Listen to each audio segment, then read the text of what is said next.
Welcome to our BBC News report. Today we are talking about Sustainable Development Goals number 10, reduce inequality. We will look at how nurses and healthcare workers help make the world more equal. Stay with us to learn more. Okay, good day everyone. We have here some specialists specializing on the matter. Would you like to introduce yourself? Yes, of course, thank you. My name is Zahra and I'm healthcare professional. And my name is Amanda and I'm here as an expertise in the Sustainable Development Goals to talk about those. And our topic for today is the Sustainable Development Goal 10 in specific. So this goal is about reducing inequality within and between countries. In healthcare, big gaps still exist, and they are caused by several connected issues. So far, only 7 countries has reached these goals, and I think that's pretty bad. Like, only 7 countries in the whole world. Yeah. So I'm here to talk about why these inequalities exist in the healthcare still. And one major reason is the economic inequality. People with low income often can't afford healthcare, medicine, or transport to clinics. This means they don't get the care that they need in time. So if you don't have the transportation to get there, you probably won't seek medicine help if it's not really emergency. Or like getting out the medicine that you need or anything like that, you won't do it because you don't have the money to do it or the transportation opportunities and so on to get this. And the social exclusion makes things worse. Groups like ethnic minorities, migrants, and people with disabilities often face discrimination, language problems, or healthcare that doesn't meet their needs. This makes it harder for them to get help. So it's very important to have like people in the healthcare system that can translate, so you will get the same care everywhere in the world. So if you're traveling to another country or something, you should get the equal care there, and the language shouldn't be a barrier.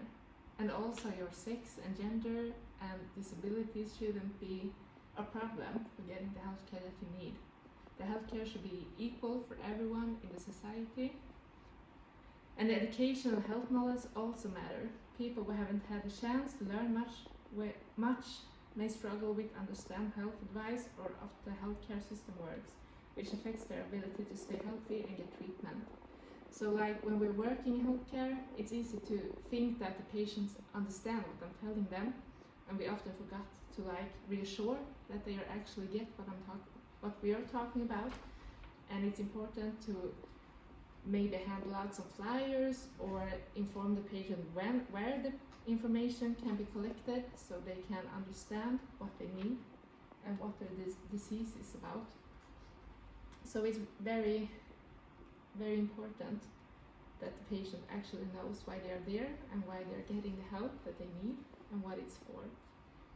And also there are also bigger system problems. In some areas, especially rural or poor regions, there aren't enough doctors, clinics or resources. Around the world, many countries still lack basic medical supplies, trained staff and a fair healthcare access. So in the poorer countries or poorer cities, they may not even be a healthcare like hospital that you can seek help for. So you may travel a long way to get the healthcare you need, and maybe it's a bit too late or you just don't have the time to do it, you have to work and you can't take a day off to search for the help that you need. So this is a really big problem. The healthcare should be accessible for everyone. It doesn't depend where you live or in which country or in which city. Fixing these problems takes teamwork between governments, healthcare providers and communities. It's important to improve healthcare systems, create fair policies and make sure everyone can get the care they need, no matter who they are or where they live. So this is my main point for today, and it's a big problem that we have to take care for everyone. Very good points on a very interesting topic.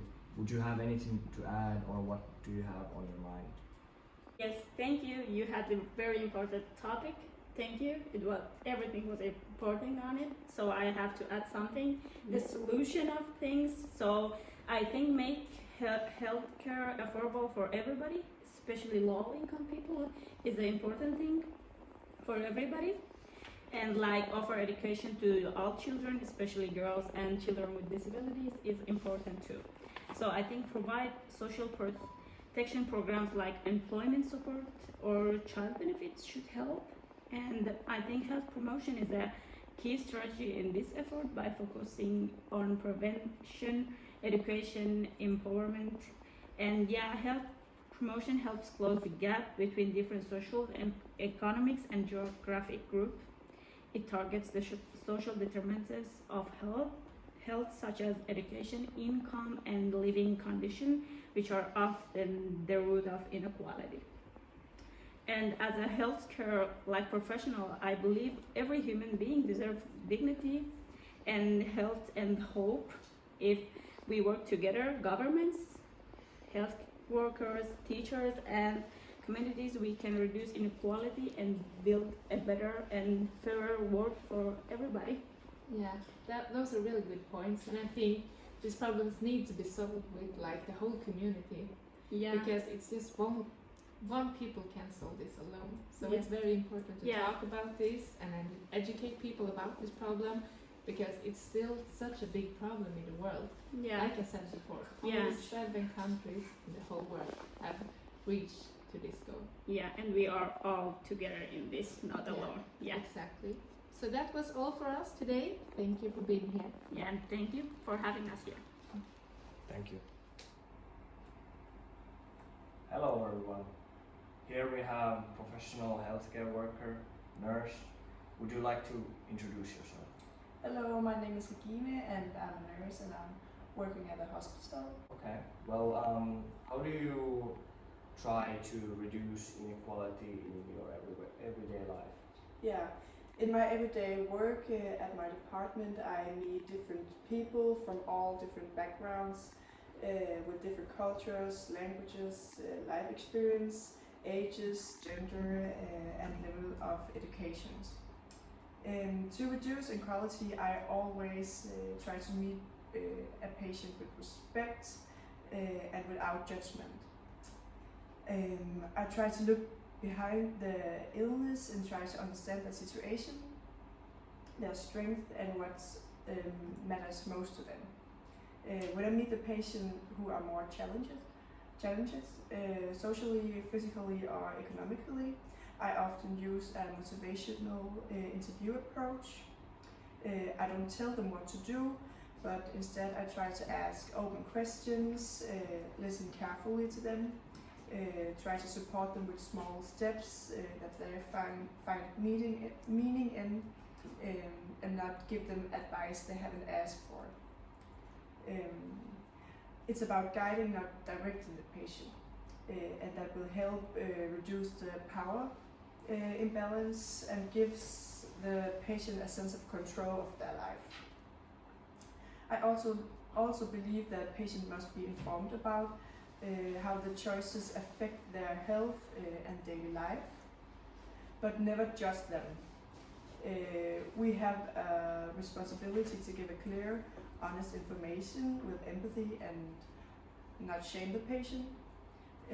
I try to work with a salutogenic approach where I focus on what promotes the health, not just what causes the disease. I try to strengthen the patient's sense of coherence, that the situation feel understandable, manageable, and meaningful. Finally, I strongly believe at the idea of self-care induced illness should not exist. People don't get sick because they don't care enough. That mindset only creates more shame to the patient and more inequality. Finally, I think that even small actions like using simple language, involving the patient and just taking time to listen can make a big difference. I can't change the whole system, but I can change what my but I can make my patient feel seen, heard, and supported. And that's where the change begins. Hello everyone. Here we have a university student, that is taking part of the course that talks about inequalities of healthcare. Would you like to introduce yourself? Yes, my name is Uda and I study at university in Tromsø in Harstad. Okay, what have you learned from the course? During this week we've learned multiple methods and ways to think that can help us during the health promotion. And we're students from all around the world and we exchange both knowledge and experiences that can help us when we get back home to continue doing the health promotion. And we learn different ways to speak and communicate and different ways to think, ethics, morals, and all of these things together with the experiences and knowledge that we all have. And it's a big part of this week. And yeah, I think I have a lot of more knowledge now than I had before I came here. Very intriguing indeed. That was all for today. Back to the studio. Wow, that was really informative. Thanks to everyone who joined us. Now let's take a look to the weather.